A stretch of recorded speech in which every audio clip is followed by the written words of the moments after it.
Namo Vishnu Padaya Krishna Prasthaya Bhutale Srimate Radhanath Swami Niti Namine. Namo Vishnu Padaya Krishna Prasthaya Bhutale Srimate Bhakti Vijnana Swami Niti Namine. Namaste Saraswati Devi Gauravani Pracharine Nirvishesha Shunyavadi Paschatya Desha Tarine Vanchakalpatarabhescha Kripa Sindhubhya Vacha Patitanam Pavanebhyo Vaishnavibhyo Namo Namaha.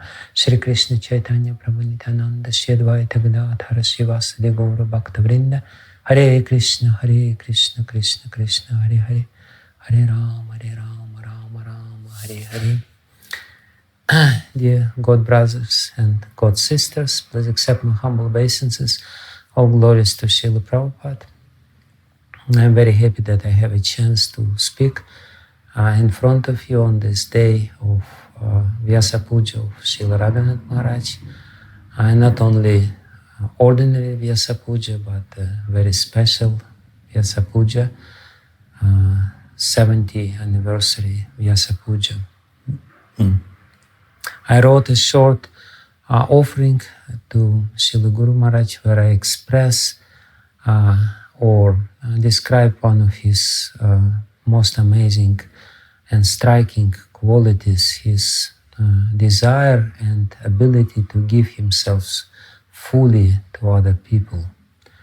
I've seen it again and again and again how he, by meeting other people, is totally, completely giving himself to this person, whether this person is a newcomer or, complete stranger, or his disciple, or his godbrother, or anyone else. So I will not do any introduction any further. I will just read what I have written in this little offering. Dear Guru Maharaja, please accept my most respectful obeisances at the dust of your lotus feet. All glories to Srila Prabhupada, all glories to you. On this day of your Vyasa-puja, I want to express my deepest gratitude for your causeless and graceful appearance in my life. I was thinking today about your glories and your amazing qualities which inspire thousands of people all over the world and help them to become closer to God. We know from our scriptures that Guru is the representative of God for his disciples. To represent somebody properly, one has to have certain qualities. Basically, one has to be like the person whom he represents, to be able to act on his behalf. When I think about you and your qualities, one of them stands out very prominently. And this particular quality, which I always admire and see in you again and again, is definitely a quality of Krishna, which is so gloriously reflected in your personality. The quality I'm talking about is your ability to give yourself completely to the other person without any reservations. Because of this, anyone who comes in contact with you feels so special in your presence. Srila Rupa Goswami in Bhakti Rasamrita Sindhu lists this among so many other qualities of Krishna, but he distinctly places this quality at the very end of the long list. This quality, called Audarya or magnanimity, is described by Srila Prabhupada in the Nectar of Devotion as follows: persons who can give themselves to anyone are called magnanimous. No one could be more magnanimous than Krishna because he is always prepared to give himself completely to his devotees.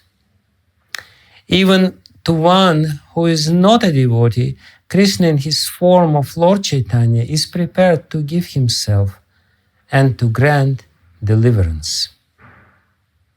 This is indeed an amazing quality of God. Krishna himself in the 9th canto of Srimad Bhagavatam says that he is willing to give himself completely to the devotee by losing his independence. Aham bhakta paradhino hyasvatantra ivadvija.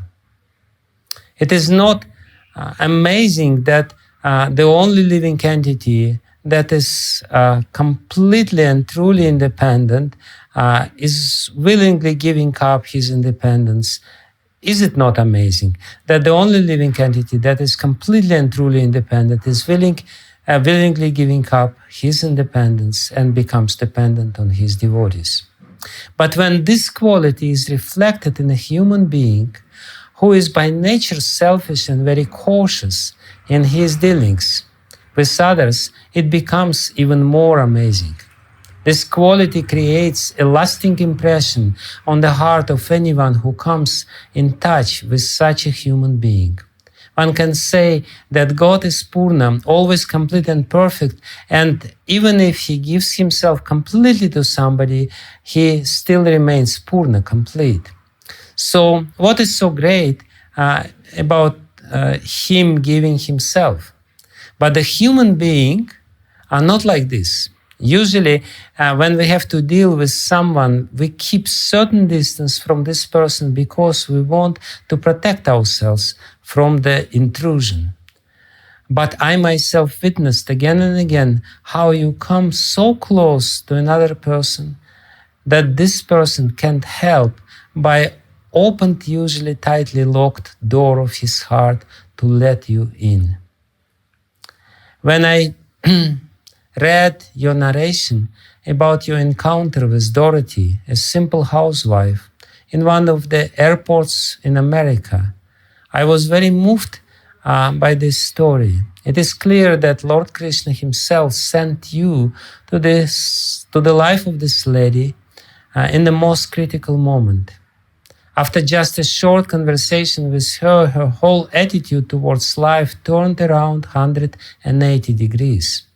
After reading this narration, I was completely convinced that it is not the perfect and absolute philosophy which you gave to Dorothy forced her to change her attitude and her heart.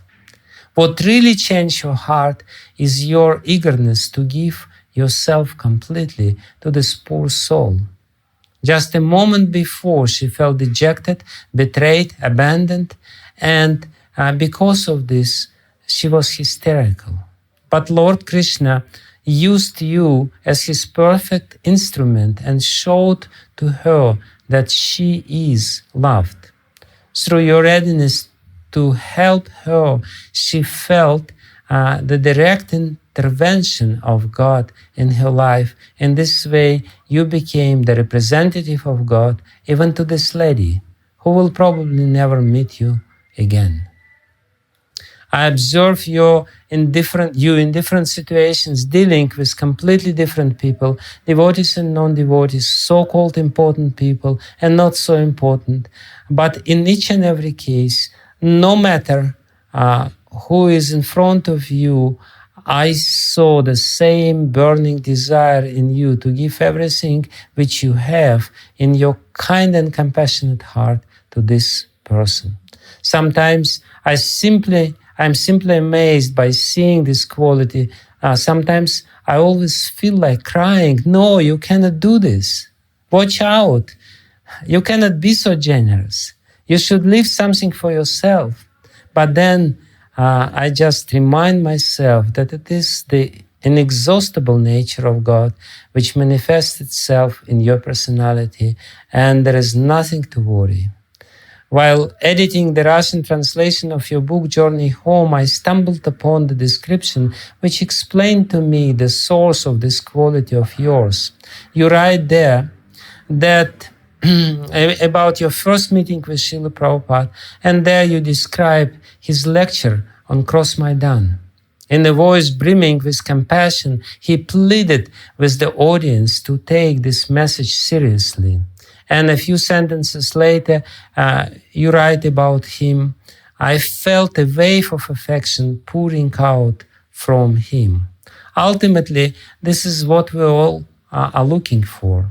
Everyone is looking for the selfless love, and because of the absence of this selfless love, we are dying in the desert of this material world. But even a small drop of selfless love can quench otherwise insatiable thirst. I remember myself how you came to me in the most difficult time of my life and how you extended yourself completely to me, almost insisting to give me your shelter and protection.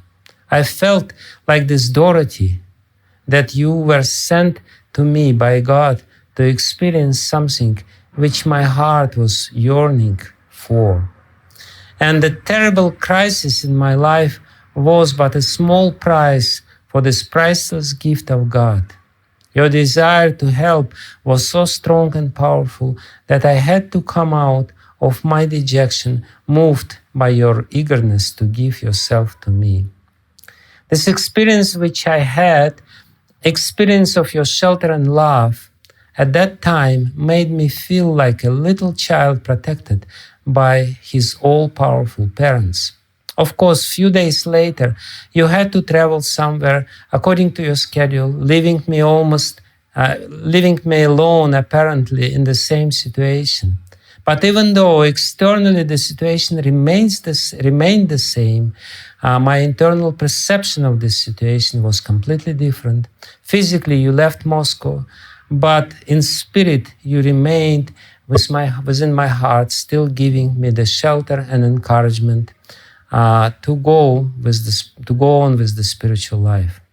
Of course, like little selfish children, sometimes we feel that it's not enough. Sometimes we feel little jealous towards other devotees who are experiencing the affection of yours and completely selfless love now. But even in such moments, deep down in my heart, I know that you gave to me, that what you gave to me, who did not deserve it at all, is more than enough to continue inspiring me. I know very well that even a single moment of this presence experience is enough to create the lasting feeling security within my heart and encourage me to give the semblance of the same experience to others. In this glorious day, I want to thank Lord Krishna for bringing you to my life and for giving me this unforgettable experience. I will remain eternally grateful to the Lord and eternally grateful to you, who are the true representative of the Lord in my otherwise dark and worthless life. Thank you very much, your servant, Bhakti Vijnana Goswami. Hare Krishna.